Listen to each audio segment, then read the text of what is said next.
The grand meeting hall of the Galactic Empire's High Council gleamed under the light of 3 artificial suns. Massive screens covered the circular walls, displaying data from thousands of star systems under Imperial control. On one particular screen, a small dot blinked repeatedly, drawing worried glances from the scientific advisors present in the room. Admiral Marcus stood before the council, his gray uniform pristine and his posture rigid. He had served the Empire for over 40 years, but never had he felt such unease while delivering a report. "Honorable Council," he began, his voice echoing in the vast chamber, "the energy readings from Solar System 2317 have doubled in the past 5 years. The primitive species we discovered there, humans, have progressed from basic rocket technology to antimatter experiments in less than 50 years. High Counselor Vex waved his hand dismissively. His blue skin shimmered under the artificial light as he leaned back in his floating chair. "Admiral, we have seen many species develop, some faster, some slower. What makes these humans worthy of our attention?" Marcus tapped his data pad, and the central hologram filled with images of Earth's history. "What makes them different, Council, is this." He pointed to scenes of various human conflicts. In their brief history, they have fought more wars among themselves than any species we have encountered. They have developed more weapons in 500 years than most civilizations do in 5,000. Murmurs filled the chamber, but Vex remained unimpressed. "So they are violent. Many young species are.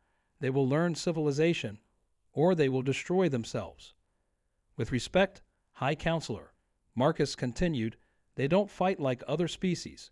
When others wage war, they follow patterns, rules, predictable strategies that we have studied for millennia.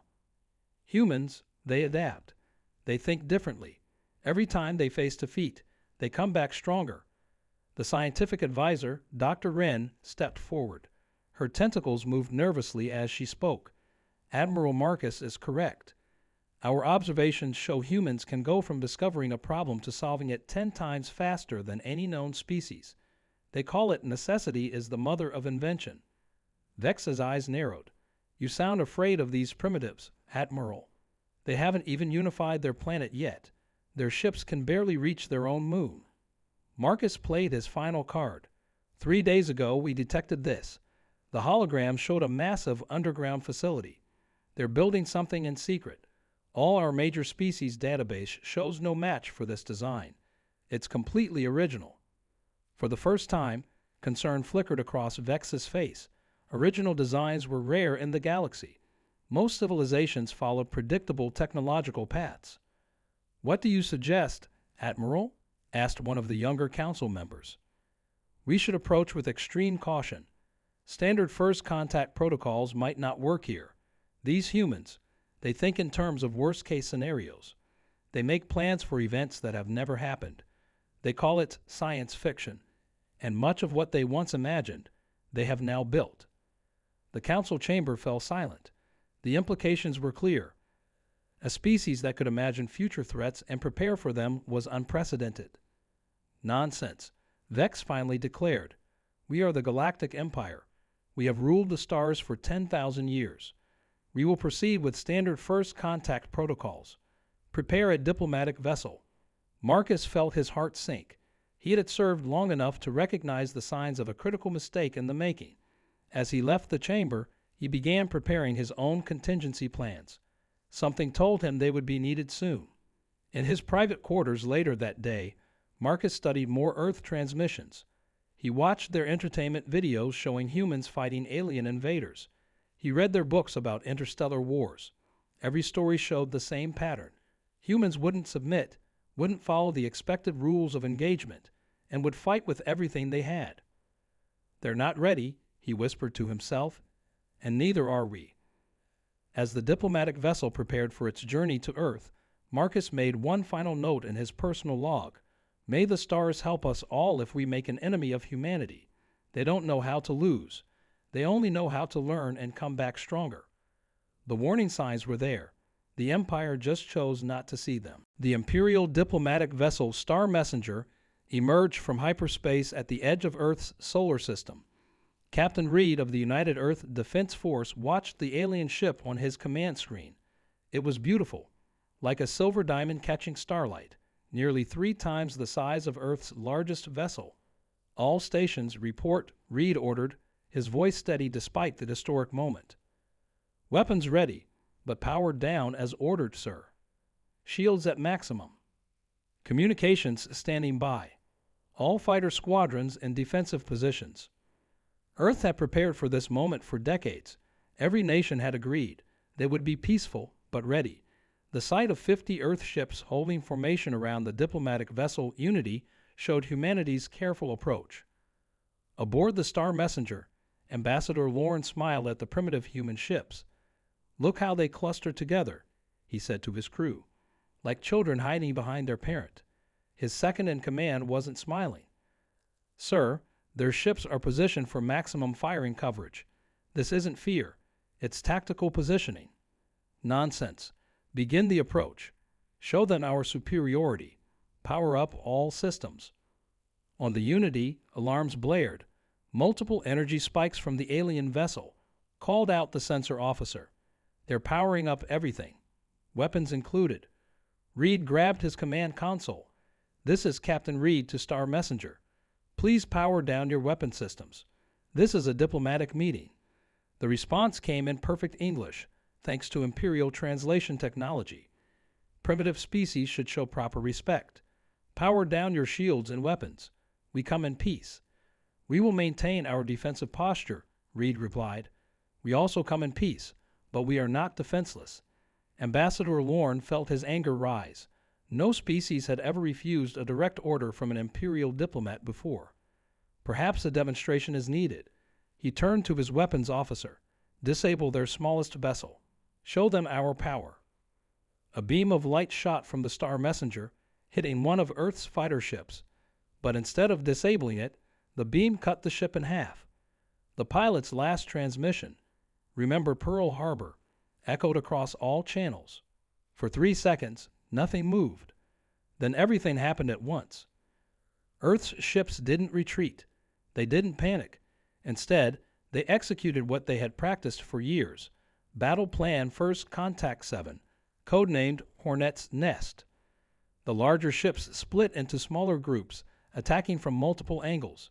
Fighter squadrons moved in complex patterns that confused Imperial targeting systems. The Unity launched what looked like escape pods, but they were actually short-range missiles disguised to appear harmless. Impossible. Lorne shouted as his ship rocked from multiple hits. Their weapons shouldn't be able to pierce our shields. What he didn't know was that Earth's scientists had developed weapons based on their science fiction stories. Weapons that used multiple forms of energy together, making them harder to block. "Sir," his officer called out. "They're using their disabled ship pieces as weapons, accelerating them at us with magnetic fields." The battle lasted only 12 minutes. The Star Messenger, pride of the Imperial diplomatic fleet, lost all engine power. Its weapons were damaged, and its communications array was destroyed. The remaining Earth ships surrounded it completely. "This is Captain Reed to Star Messenger. You fired first. You killed our people, but we are still willing to talk. Power down your remaining systems, and we will discuss terms." In the Imperial capital, the High Council received the battle report.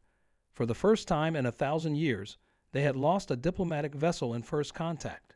But worse than that, the humans had let them live. It was not mercy. It was a message. "We could have destroyed you, but we chose not to." Admiral Marcus watched the replay of the battle, noting how the humans had used strategies no one had seen before. They had planned for everything, even the possibility of diplomatic ships being hostile. And this, he told the stunned council members, was just their defensive fleet. Their actual warships haven't even launched yet. High Counselor Vex's voice shook slightly as he asked, "What are you suggesting, Admiral?" "I suggest we pray we haven't just started a war with the most dangerous species in the galaxy." In orbit around Earth, Captain Reed sent a message to all Earth forces. "Battle Plan First Contact 7 successful. Begin Phase 2. Prepare for what comes next. They know we can fight now. Soon they'll learn that humanity never starts a war, but we always finish them." High Counselor Vex stood before the Imperial fleet commanders, his pride wounded but his voice firm. Send the fourth battle group. Show these humans what real Imperial power looks like. This is no longer about diplomacy. This is about discipline. The fourth battle group was impressive. 30 warships, each carrying enough firepower to level a continent. As they jumped into Earth's solar system, their commander, General Dax, expected to find a frightened planet ready to surrender. Instead, they found nothing. Sir, his sensor officer reported, no ships in orbit, no stations, no satellites, nothing but debris from our diplomatic vessel. General Dax frowned. Scan the planet. Multiple energy readings, but they're scattered. No pattern. And sir, we're detecting unusual activity in the asteroid belt. Ignore the asteroids. Begin planetary approach. They're hiding on their world. Typical primitive behavior. That's when the asteroids attacked. Humans had spent months hollowing out dozens of asteroids, turning them into stealth ships and weapon platforms. They burst to life, engines hidden inside the rock revealing themselves as the trapped Imperial fleet found itself surrounded. Clever, Dax admitted as the first shots were fired, but ultimately futile. The Imperial ships were stronger, their weapons more powerful. But for every ship they destroyed, 2 more seemed to appear from behind other asteroids. Human vessels would dart out, strike hard at weak points, then vanish back into the field. Sir, an officer shouted, they're using mining lasers to cut through our hull plating. Our shields are calibrated for military weapons, not industrial equipment. Another ship reported humans using electromagnetic pulses combined with sonic weapons, things the Empire considered too primitive to be a threat. But together, they were devastating. They're hurting us. Dax realized too late. His fleet had been slowly pushed into a specific position. Scan behind us. Now. The scan revealed hundreds of small objects approaching at high speed. Simple kinetic weapons. Just metal rods dropped from hidden platforms above the fleet, accelerated by Earth's gravity. The Empire's advanced shields, designed to stop energy weapons, couldn't fully stop these primitive projectiles. 5 Imperial ships were crippled in the first wave. Launch fighters. Dax ordered. Find their command center. The Imperial fighters spread out, searching for targets. They found them, but not where they expected. Humans had built bases inside the larger asteroids. As Imperial fighters approached, hidden doors would open, spray out clouds of sharp metal fragments, then close again. Like space shotguns, these simple weapons turned the asteroid field into a death trap for small ships. On Earth, in the hidden command center deep under the Rocky Mountains, General Thompson watched the battle unfold. Begin Phase 2, he ordered. Suddenly, the asteroids that had been destroyed earlier started moving. Their debris wasn't random. It was carefully planned. Thrusters activated, sending clouds of wreckage into carefully plotted collision courses. Sir, Dax's navigation officer reported, we can't maneuver freely. There's too much debris. That's when Earth's main battle fleet finally appeared, from behind Earth's moon, from hiding spots in the asteroid field, and even a few that had been plain dead among the debris. They had waited until the Imperial fleet was trapped, confused, and separated. The battle that followed was unlike anything the Empire had seen in its 1,000-year history. Humans used every trick they had learned from their own wars, plus new ones they had invented just for space combat. They had studied the captured diplomatic vessel and learned exactly where to hit Imperial ships to cause the most damage. 6 hours later, only 10 Imperial ships managed to escape back to Empire space. They left behind a graveyard of expensive warships and shattered pride. In the Imperial capital, Admiral Marcus received the battle report. He walked slowly into the High Council chamber, where Vex sat with the other leaders. The 4th battle group is defeated, Marcus announced. 20 ships lost, and according to intercepted communications, Earth is already building more weapons. They're studying our technology from the captured ships. They're adapting it, improving it. How? Vex whispered. How can they learn so fast? Because, Marcus replied, we've given them something they've always thrived on, a reason to innovate. Humans don't just build weapons. They build better weapons. They don't just learn to fight, they learn to fight smarter. And now, thanks to our actions, they're united against a common enemy. He paused, letting his next words sink in. We didn't just lose a battle today. We've awakened something that our empire has never faced before, a species that treats defeat as nothing more than a lesson in how to win next time. The empire had never faced a total war before. For 10,000 years, their battles had been small, controlled affairs, quick strikes to punish disobedient worlds, short campaigns to add new systems to their territory. But now they faced something different. Every factory on Earth had switched to making weapons and ships. Mines worked around the clock. Scientists worked together across old national borders. The entire planet focused on one goal: survival. General Thompson stood in the United Earth Command Center, watching screens showing battles across space. "Status report," he ordered. "Sir, our forces have pushed into 3 Imperial systems. Their outer colonies are falling back. Our new ships, the ones built with reverse-engineered Imperial tech, are performing beyond expectations." Thompson nodded. In just 6 months, humans had gone from defending Earth to attacking Empire space. Their ships now combined Earth's best ideas with stolen Imperial technology. They weren't just copying the Empire's designs, they were improving them. On the Imperial capital world, panic was spreading. Admiral Marcus watched the reports come in with a grim face. "Another world lost," he reported to the High Council. "The humans have taken Outpost 7. "Impossible." High Counselor Vex slammed his fist down. "That was one of our strongest fortresses. How did they break through?" "They didn't break through," Marcus explained. "They went under. They developed some kind of technology that lets them dive their ships into gas giants. They hid in the gas giant next to the fortress, then attacked from below where our sensors couldn't see them." The council chamber fell silent. No species had ever thought to use gas giants as cover. The very idea seemed insane. The pressure should have crushed any ship. But humans had found a way. Back on the front lines, Commander West led her fleet toward another Imperial world. Her ships looked strange, a mix of Earth and Imperial designs. Some were painted with shark teeth, others with old military camouflage patterns. Each ship crew had added their own touch, their own bit of human history to their vessels. "Enemy fleet ahead," her tactical officer reported. "Standard Imperial formation."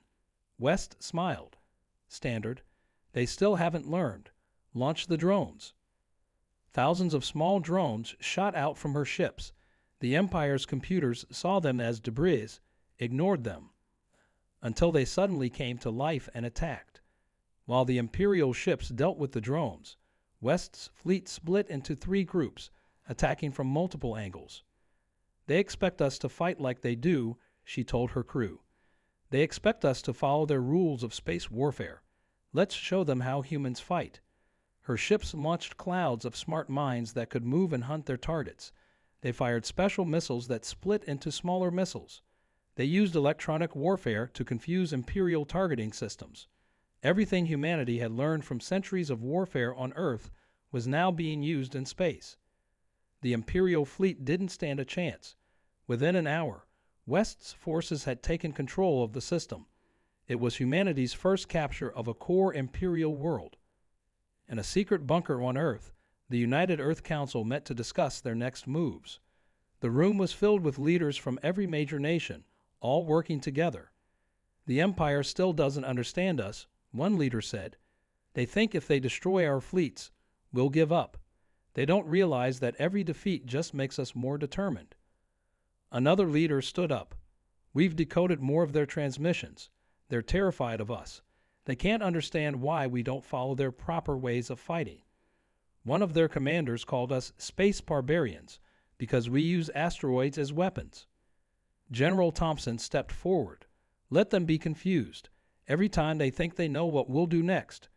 We'll do something different. We've spent our whole history fighting each other. Now we're using everything we learned against them." The meeting was interrupted by a new report. 3 more Imperial worlds had asked to surrender to human forces. They had seen how Earth treated its prisoners, with respect and fairness, and preferred that to the Empire's rule. Admiral Marcus, watching from his office in the imperial capital, made one final note in his diary. "We thought we were punishing a primitive species. Instead, we have unleashed humanity on the galaxy. They don't just want to win this war. They want to make sure no one ever threatens Earth again. And I fear they will succeed." As the Empire's worlds fell one by one, a new saying spread among their people: humans don't just fight wars, they master them. Dr. Wilson walked through Earth's newest research facility, built deep inside a mountain. Around her, thousands of scientists from every nation worked together, studying captured Imperial technology. The sight still amazed her: Russian scientists working beside Americans, Chinese researchers collaborating with Europeans, all focused on one goal: understanding and improving alien tech. Dr. Wilson, a young researcher, ran up to her, holding a tablet. "We've cracked it. We figured out how their faster-than-light drives work." She took the tablet, reading quickly. In just 8 months, humans had not only understood Imperial FTL technology, but had found ways to make it better. Where Imperial ships needed an hour to charge their drives, the new human version could do it in minutes. "Send this to the production facilities immediately," she ordered. "Every ship needs this upgrade." In orbit above Earth, the first human-built dreadnought prepared for its test flight. The Humanity's Pride was unlike anything the galaxy had seen before. It combined Imperial energy weapons with human missile systems. It had shields based on Imperial tech, but improved with ideas from science fiction shows. Even its design was unique, not the elegant shapes the Empire preferred, but a practical, powerful form built for war. On the bridge, Captain Anders watched his crew work. They wore uniforms that mixed Earth military styles with practical improvements based on Imperial spacesuits. Every piece of equipment had been redesigned, reformed, rebuilt to be better. "Engine room reports ready," his officer announced. "New FTL drive discharged." Anders nodded. "Let's show the Empire what humanity can really do." The massive ship vanished in a flash of light, moving faster than any Imperial vessel could travel. In the Imperial capital, the High Council met an emergency session. The room was no longer calm and orderly. Fear filled the air. "Another shipyard lost," one counselor reported. "The humans, they're building ships faster than we can destroy them, and each new ship is better than the last." Admiral Marcus stepped forward. He looked tired but determined. "The humans are learning from every battle. They study our weapons, our shields, our tactics. Then they improve everything they learn about." High Counselor Vex, his pride long gone, asked quietly, "How? How can they advance so quickly?" "Because," Marcus explained, "this is what humans do best. They adapt. They overcome. Their entire history is full of examples. When they faced stronger enemies, they got stronger. When they faced better weapons, they built better ones. They don't know how to stop improving." A new alert flashed across the screens. The Humanity's Pride had appeared near one of the Empire's most important shipyards. Before the Imperial ships could react, it launched its first attack. New weapons, never seen before, cut through Imperial defenses like they weren't there. Missiles carry electronic warfare systems that shut down Imperial computers. Drones swarmed in patterns that confused and overwhelmed Imperial fighters. "Sir," a junior officer burst into the council chamber. "The humans, they're broadcasting a message to all our worlds." On screens across Imperial space, Captain Anders appeared. He spoke calmly but firmly. "People of the Empire, your leaders started this war. They thought we were primitive and weak. They were wrong. We didn't want this fight, but we will finish it. Any world that surrenders will be treated fairly. Any world that resists will learn why every species should fear human ingenuity." Back on Earth, Dr. Wilson received reports from testing facilities around the world. New weapons, new shields, new engines. Humanity's creative spirit had been unleashed. Artists worked with engineers to design better ships. Video game designers helped create better combat simulators. Every human skill, every bit of human knowledge, was being used to win the war. "We're not just copying their technology," she told her team. "We're making it our own. We're making it better." In his private quarters, Admiral Marcus wrote what he feared might be his last report. The Empire made a fatal mistake. We didn't just start a war with humans. We gave them access to advanced technology. Now they're showing us what happens when human creativity meets imperial science. We're not fighting a primitive species anymore. We're fighting humanity unleashed, humanity unchained, humanity with the power to reach the stars.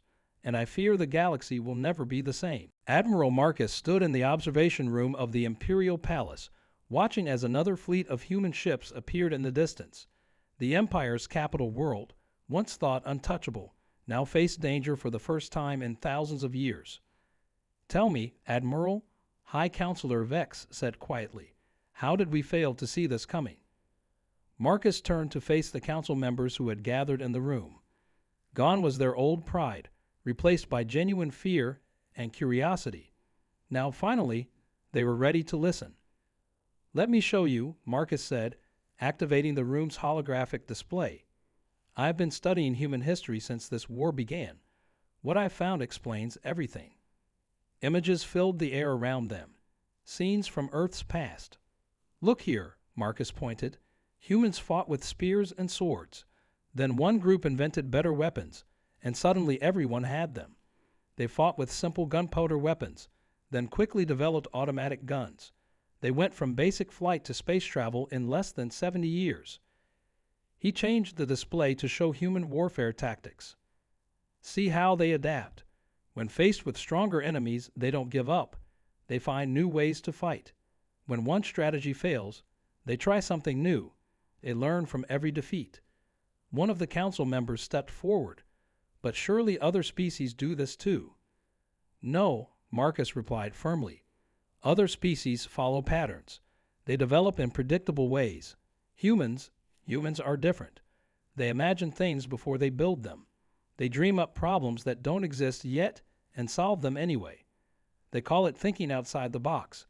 But they don't just think outside it. They act like the box doesn't exist at all." The display changed again, showing scenes from the current war. "Look at their ships now. They took our technology and didn't just copy it. They reimagined it. Where we see limits, they see suggestions. Where we see finished designs, they see starting points." Suddenly, alarms blared throughout the palace.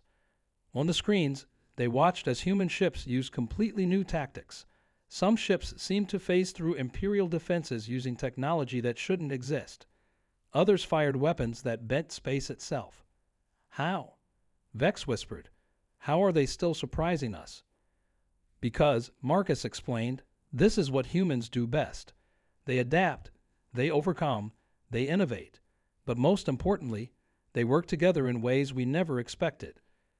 He showed them images of Earth's new unified government, of scientists from former enemy nations working side by side, of humanity's combined effort to advance their technology. "We thought their divisions made them weak. Instead, those divisions made them stronger. They learned to see problems from different angles. They learned to combine different ideas. And now, faced with an external threat, they've united in ways we never imagined possible." The palace shook as human forces engaged the Imperial Defense Fleet. "We're not just fighting their weapons," Marcus continued. "We're fighting their entire way of thinking. Their entire history has prepared them for this moment. Every war they fought taught them something. Every challenge they faced made them stronger." A message came through. 3 more Imperial worlds had fallen to human forces. But unlike conquered worlds of the past, these planets reported that the humans were helping them rebuild, sharing technology, offering friendship. "And that's their final advantage," Marcus said. "They don't just conquer, they convert. Every world they take becomes part of their story. They offer something we never did, the chance to be equals." High Counselor Vex watched as another human fleet appeared. "What can we do?" "We can learn from them," Marcus replied, "just as they learned from us. We can accept that our way isn't the only way. We can understand that progression doesn't always follow a straight line." The council members looked at each other, realization finally dawning in their eyes. They had started this war thinking they were punishing a primitive species. Instead, they had awakened something unique in the galaxy. A species that thrived on challenges, that grew stronger with every obstacle, that could unite despite their differences and turn their greatest weaknesses into strengths. Outside, the battle for the imperial capital began. But inside the palace, the real victory had already been decided. The Empire had finally learned the truth. Humanity wasn't just another species to be conquered. They were something the galaxy had never seen before. And the galaxy would never be the same again. The great hall of the former Imperial Palace looked very different now. Where once only Imperial Council members sat, now representatives from 100 worlds gathered. Humans sat among them as equals, not conquerors. The peace conference was about to begin. General Thompson stood at the main podium, looking out at the gathered species. Next to him stood Admiral Marcus, who had helped broker this peace after the Empire lost half its territory. 2 years ago, Thompson began, the Empire thought they could simply punish Earth for not showing proper respect. Today, we're here to build something new. The screens around the hall showed maps of the galaxy. The former Imperial territories were now divided into 3 colors: areas still under Imperial control, independent worlds, and the new Earth Federation. Admiral Marcus stepped forward. I stand here as both a warning and a witness. I warned the Empire about humans, but we didn't listen. Now I warn the galaxy. Learn from our mistake. In orbit above the capital, the massive ship, humanity's pride, hung like a symbol of Earth's new power. But unlike the Empire's ships of the past, it was now part of a peacekeeping fleet, protecting trade routes and helping worlds in need. The Earth Federation offers membership to any world that wants to join, Thompson continued. Not as subjects, but as partners. We bring something the Empire never offered, the chance to grow together, to learn from each other. In the audience, representatives from former Imperial worlds nodded. They had seen how humans treated the worlds they took during the war, with respect and help, not domination. But Thompson's voice grew firmer. Let this also serve as a warning. Earth will never again be threatened. We don't want war, but we will never hesitate to defend ourselves or our allies. A hologram appeared, showing the progress of the war. It told a clear story. Humans hadn't just fought the Empire. They had revolutionized warfare itself. Every battle had brought new innovations, new technologies, new ways of thinking. The Empire taught us about the stars, Thompson said. We taught them about human determination. Now we offer to teach anyone who wants to learn. But remember, the same creativity we used to build, we can use to fight. Admiral Marcus spoke again, his voice carrying years of hard-learned wisdom. In our archives, we have a saying now. If you value your empire, never war with humans. It's not just a warning. It's the most important lesson my people ever learned. The new peace tree was displayed on all screens. It was different from any treaty the galaxy had seen before. It didn't just end the war. It established new rules for trade, technology sharing, and mutual defense. Humanity doesn't seek revenge, Thompson explained. We seek progress. We offer friendship to our former enemies, but never mistake our kindness for weakness. In the years that followed, stories spread across the galaxy.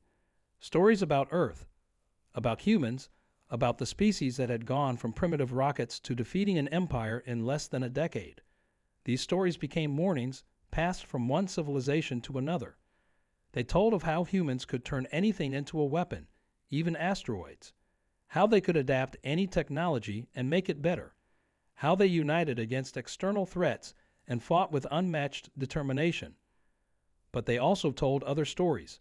Stories of how humans helped rebuild worlds they had conquered. How they shared their innovations freely with their allies. How they protected weaker species from bullies in the galaxy. In the new Earth Federation headquarters on Earth, General Thompson and Admiral Marcus stood watching ships from a dozen worlds dock at the orbital station. They still don't fully understand us, Thompson said. Some species think we're dangerous because we're good at war. They miss the point. Marcus nodded. We're dangerous because we never stop improving, never stop learning, never stop trying to be better. War just forced us to show it. As the sun set on this new era, a message was carved into the wall of the Federation building. It served both as a promise to friends and a warning to enemies. Humanity came to the stars in peace, was forced to war, and achieved victory. We now return to peace, stronger and wiser. We offer friendship to all who wish it, and fair warning to any who would threaten it.